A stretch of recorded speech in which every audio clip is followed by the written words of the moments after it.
Salut les amis! Après le Tour de France il y a 3 ans, l'envie de repartir en road trip démangeait de plus en plus. Tellement que Rémi avait préparé un roadbook pour l'Italie en attendant une occasion de partir.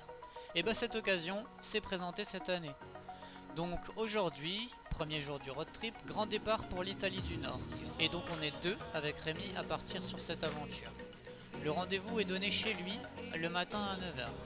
Après une nuit pas forcément reposante, un peu comme la veille d'une rentrée scolaire, sauf que là, le lendemain qui nous attend est carrément plus plaisant. Levé à 8 h, coup d'œil par la fenêtre annonce tout de suite la couleur, ce sera gris. La météo est horrible, il pleut, il caille, enfin pour un mois d'octobre c'est pas si mal. Ah, merde on est en août, c'est vrai. Enfin bref, j'arrive bien à 9 h, déjà bien trempé, avec le même souvenir qui nous vient en tête avec Rémi. Juillet 2014, départ pour notre Tour de France sous exactement le même temps. Vient le temps de partir et normalement, à en croire la météo, bon ok, c'est un peu comme croire au Père Noël, mais on est des grands enfants, donc la pluie ne devrait pas nous suivre jusqu'au bout. J'ai du mal à y croire quand même, mais Rémi reste positif. Qui plus est, cette étape est juste une étape de liaison pour traverser une bonne partie de la France par un enchaînement de lignes droites d'une monotonie mortelle. Après 3 heures de route sous la pluie qui tient toujours compagnie, et j'avoue que l'optimisme de Rémi commence à en prendre un coup, on s'arrête pour se réchauffer, manger et parce que je dois faire le plein. Pour ça, une zone commerciale en bordure de Reims fera amplement l'affaire. Au moment de repartir, la pluie a cessé.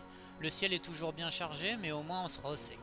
Enfin, une fois que nos équipements auront séché, parce que même s'ils sont relativement étanches, l'humidité accumulée se fait ressentir. En tout cas, Rémi avait raison d'y croire pour le coup. Pour ajouter un peu d'animation à cette étape ennuyeuse, le GPS qui contient l'ensemble des roadbooks du séjour décide subitement de nous lâcher.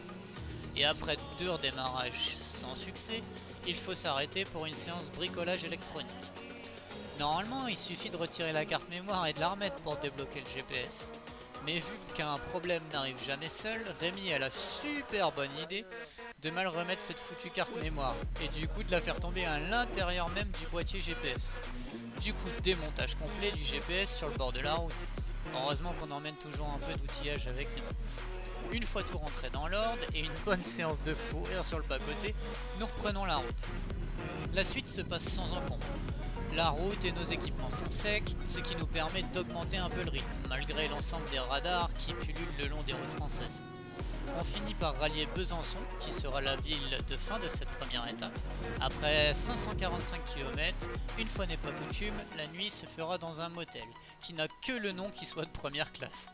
Mais c'est amplement suffisant pour se reposer et être en pleine forme pour demain, le réel commencement de ce road trip.